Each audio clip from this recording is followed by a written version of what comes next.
Hi everybody, Jackson here. Welcome back to Daily Endeavours for the 8th of May.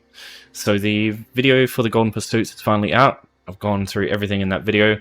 There's still a few things I need to put on there, just mainly the builds I used in the class kills and in the dungeon runs.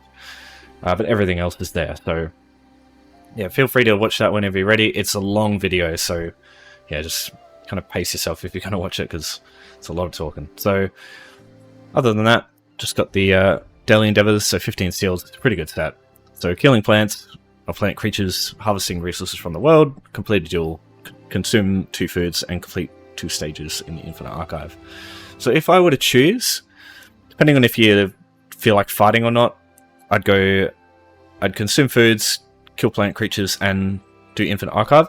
I would do this first, because you might get some plant creatures if you get the wild hunt creatures, the like green plant like dudes.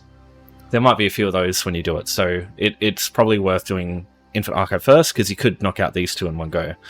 But you could also do a duel as well before you do that stuff. And yeah, foods is just going to be super easy. So I'll just explain a duel real quick. You just go up to players and the hold to interact key, whatever that is. It'll look a little bit different on console. I think the UI is just a little different, but the outcome's the same. So you hold that button down, it'll bring up a window here, and you just go duel in the top left here.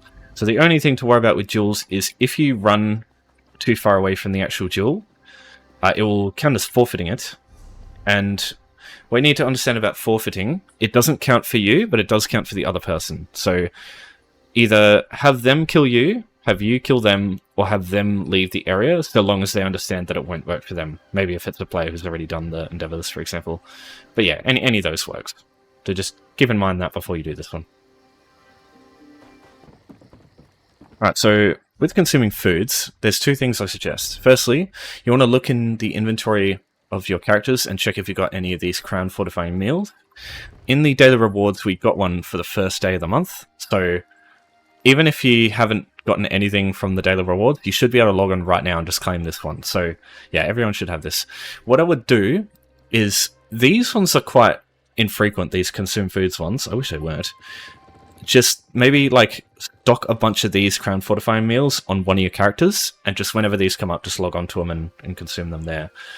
If you don't, my other only real suggestion here is, like, if you don't want to have to craft foods yourself, there is this bread on the desk here at this location in Oridon, just a little bit southeast of the Wayshrine.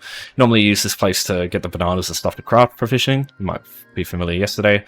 But yeah, so you just grab these, and it will give you some crusty bread. And you can literally just consume these crusty bread. And that's 2 ways. So either crown fortifying meals or crusty bread, or you can just use some of the bananas and apples you got the other day. And if you've still got those items that you crafted yesterday, you could also consume those. So yeah, any of those works. Anything more than that, I think, is just complicating it. Because I imagine most people who can do further than that would probably just not need this video anyway, right? Alright, so Infinite Archive, you can find the location for this here. Regardless of if you've got Necrom or not, you'll be able to access this because it's like a base game thing. It's not actually related to any DLC, and you don't actually need to travel anywhere to unlock it. So it'll be unlockable, or you can travel there on any character at any time.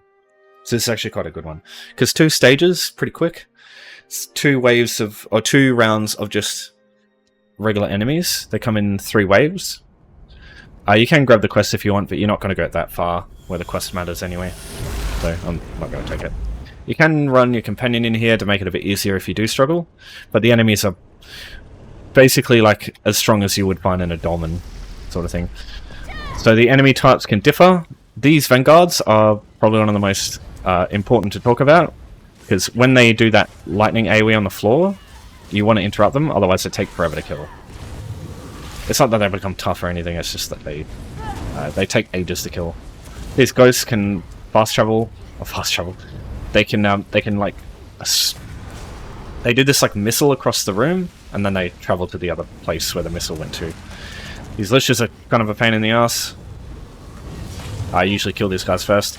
So the 3rd wave of a stage will always have these like tougher enemies in them. So worth keeping that in mind, because they're the only real danger that you'll have. These guys just interrupt them when they're doing this. You can heavy attack off balance enemies. And yeah, so that's one stage. So you just got to do that twice. Now with the second stage, it's even easier. Well, most of the time, because you get these verses. So these can give you temporary, really powerful buffs. In this case, we get Archive of Worldliness, which, unless you've got Scribing, is pretty damn... Or if you're a werewolf, this one's pretty damn underwhelming. But I've got Scribe abilities, so I guess I could just use those. Soul Magic... Oh yeah, I've got Healing Soul. Well, never mind. So, the reason I say do this first is these enemies that spawn are completely random. You could get some plant-like creatures if you find Wild Hunt enemies. I don't... Oh, Spriggans, actually, as well. Spriggans also count. I don't know if any other enemies that you can get in here count. I'm pretty sure I know. Never done, so that's it. So yeah, you might get lucky and get some... Oh, you don't worry about that. You might get lucky and find some plant creatures, you might not. Suckers? Such as the way of RNG, I suppose. Buggers! So, with regards to plant creatures, I'll go through a couple of options that I would recommend. So, you could just run through places like Grightwood and Greenshade and Malaval Tor. They tend to have stranglers all over the place. But there's a couple of places where you can find them en masse. So, Toolsmill Gully, the group event near the middle of the southern room, I think it is. You can look up the group event if you need to find it. That one has 9 Spriggans, which count as plant creatures, and then a Strangler boss, which also count. And they also count as foes in Oridon, so you could use that to your advantage. There is also in Grightwood the Roots Under Ruins. This one here, there's lots of Stranglers in here that you can kill for this endeavor too.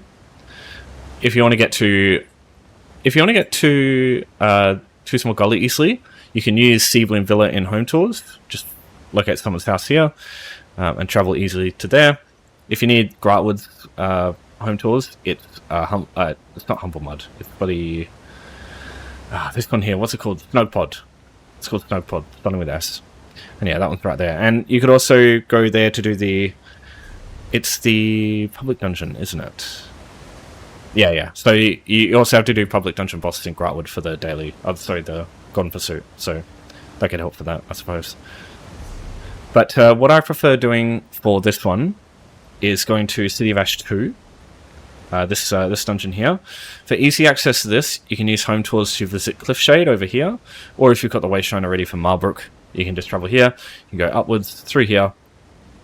You can travel to this from a Wayshrine once you unlock it, but if you haven't been there before, you have to get there yourself. So that's the way I would do it if you haven't unlocked this yet. All you do here is just come down through the river. Just jump down here. And there's 2 Stranglers right here. They're quite tough, just keep that in mind. They're a fair bit tougher than what you'd find in Overland. But yeah, you fight them as like 1 or 2 of them, so it's not super tough.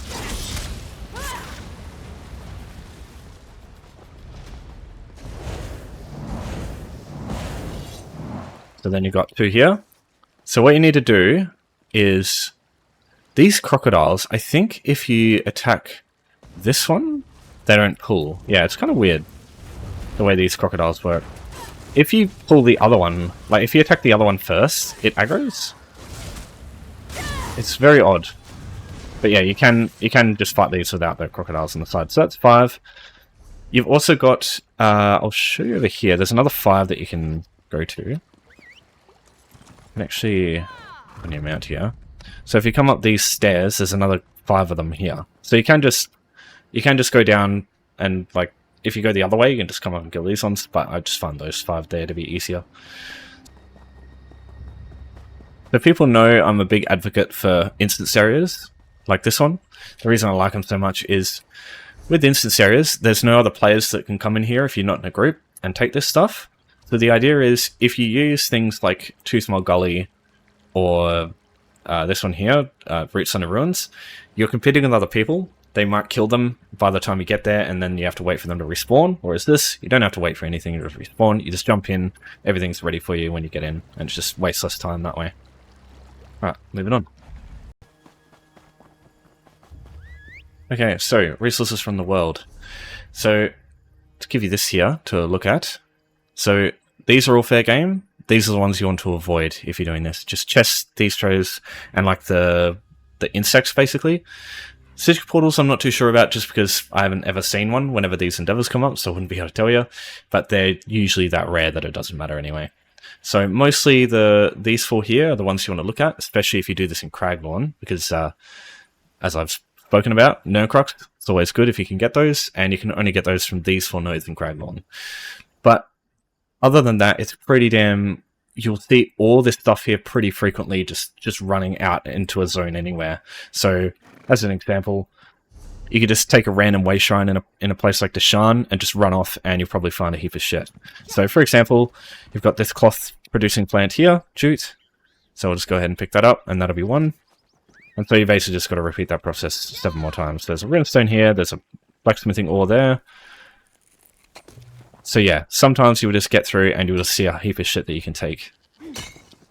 It just, this is one that is affected by players, because players can come around and just grab all this shit, and there might not be anything for you to grab. But in most cases, you're gonna get pretty fortunate. Yeah, Craglorn's great, because not only because of Nurkrux, but because the amount of resources available to you over a short span of space is just crazy. This place is so resource dense. That's why everybody comes here. If you want to get here for the first time, again, use home tours. I would say use Earth Tier Cavern, or I would use Elinor Private Arena, Hackfield High Hall. This one here, any of these can take you there. And yeah, once you do that, it'll unlock the Wage Shrine of Belkarth too automatically. So then you can get it here from there at any point, whenever you feel like it. Oh, good jump. Yeah, just be careful, because the enemies here are usually, well, not all of them. Some areas they're weak, but there's like group areas, and the enemies around those group areas are actually quite strong. Look at that, right next to the Way Shrine. So as soon as you get here, you can get one. So yeah, just look there if you haven't before. That's it. But I'll just go through a couple of things to make it easier for you if you, especially when when this becomes weeklies, or for example in the Gone Pursuit. I do talk about it in detail in the Gone Pursuit too, but I'll just go through a couple of things. Firstly, try and get a character that's fast, so on foot and on mount. Things like if you just want like a very basic setup, item browser. So my go-to is Adept Rider or Coward's Gear, either of these two, because they give you major expedition. But the difference is Coward's Gear does it while you sprint, but it also gives you a ton of recovery, which might be nice because you use a lot of stamina when you're sprinting around. And I use those with Dark Stride. And what I normally do is either I use a Nightblade with Cloak. In that case, I'd probably use a different set, maybe something like Seducer or some Magicka set. Or I would use,